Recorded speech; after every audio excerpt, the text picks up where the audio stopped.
Hi. For those of you who don't know me, my name is Callum. Some of you may know me as the Australian Bacon, some of you may know me as your pal Cal, or maybe you just know me as who I am, Callum.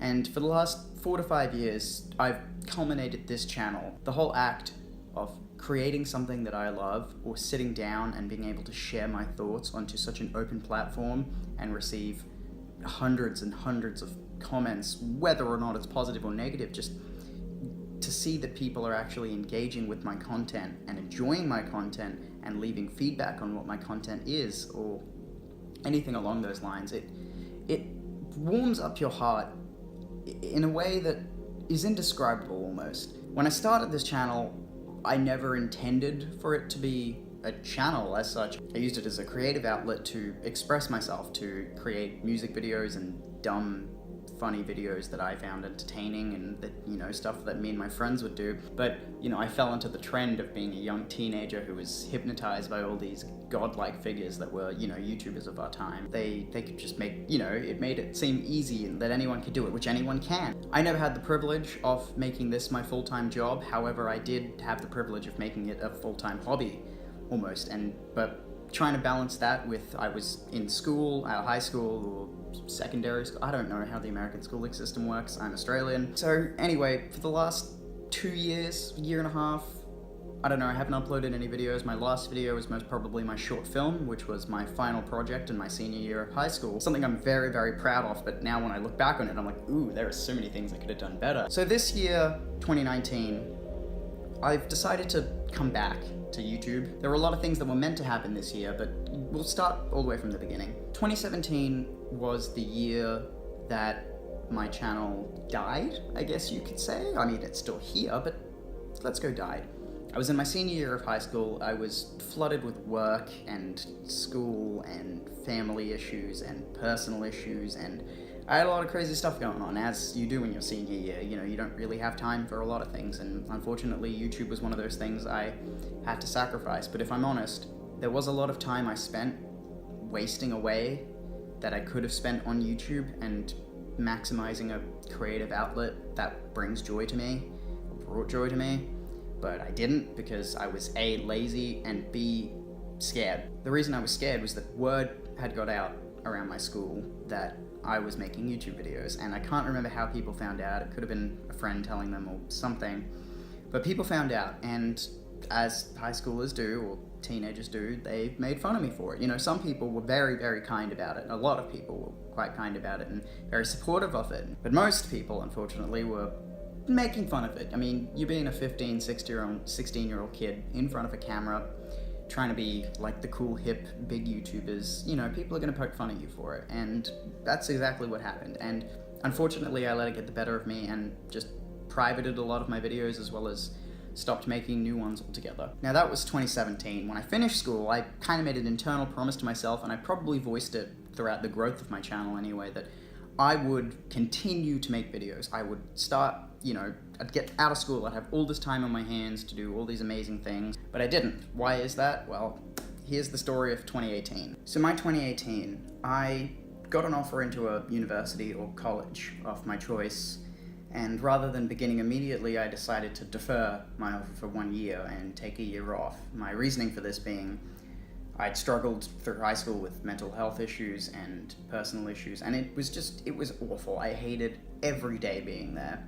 So I decided to take a year off to better myself, and I didn't, and that's on me. I had created this mirage. I had masked all the bad and negative, toxic things coming out of high school that I'd brought with me into the real world, and thought that being out of high school could automatically fix all those terrible things. Spoiler alert, it didn't. So I was in what I consider, and what many would probably consider, a very toxic relationship.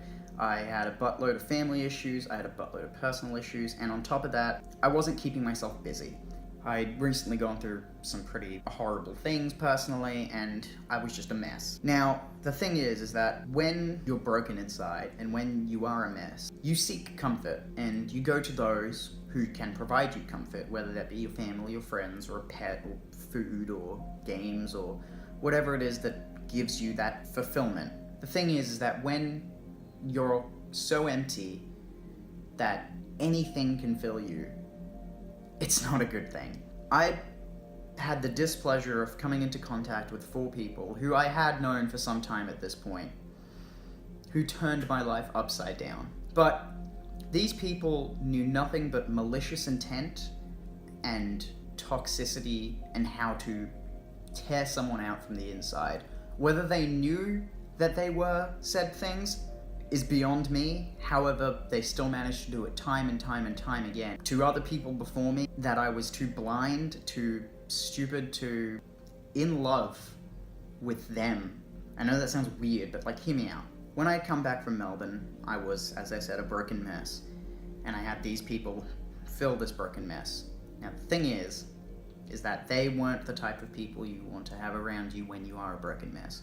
When you are down and depressed and you hate yourself, the last thing you want to do or need to do or should ever do to yourself is surround yourself with like-minded people, as in people who are equally as down and or more down and depressed on themselves. And I know that sounds horrible, but you feed off each other's negativity. It's a toxic cycle. I was spending endless hours with these people, and we would moan and complain and bitch about how awful our lives were to each other, and it would give you this false sense of belonging and security, like, because we're all suffering, we're all in this together, we can get through this together, which sounds perfectly fine on the surface, but when you dig to the core of it, it is the most unhealthy and toxic thing, and the worst way you could possibly live your life. I call these people my family. I branded them as something or someone that I loved more than my mother, than my father, than my brothers even. They were people I put before work, they were people I put before studies, they were people I put before everything in life. You know those things they put up on horses so they don't get sidetracked? It was like these people had put these up and everything was just flying by me. I was spending less time with my good friends and just letting these absorbent, toxic people consume my every second. And I didn't see it at the time, and of course I didn't see it at the time, but you see it from small things, giving them a roof over their head and foods in their belly, and breaking bread with people, expecting something in return. And that something isn't necessarily materialistic, that something is their love, which is promised to be unconditional, but it never is. That I realized that them being a part of my life was too toxic for me, they snapped. I was publicly shamed, humiliated, called out on social media.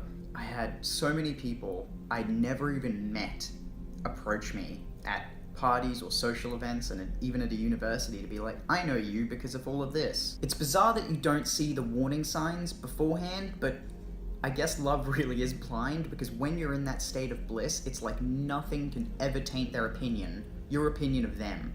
Because so many people had told me that they were terrible, but you're just in this state of being that you just completely ignore it.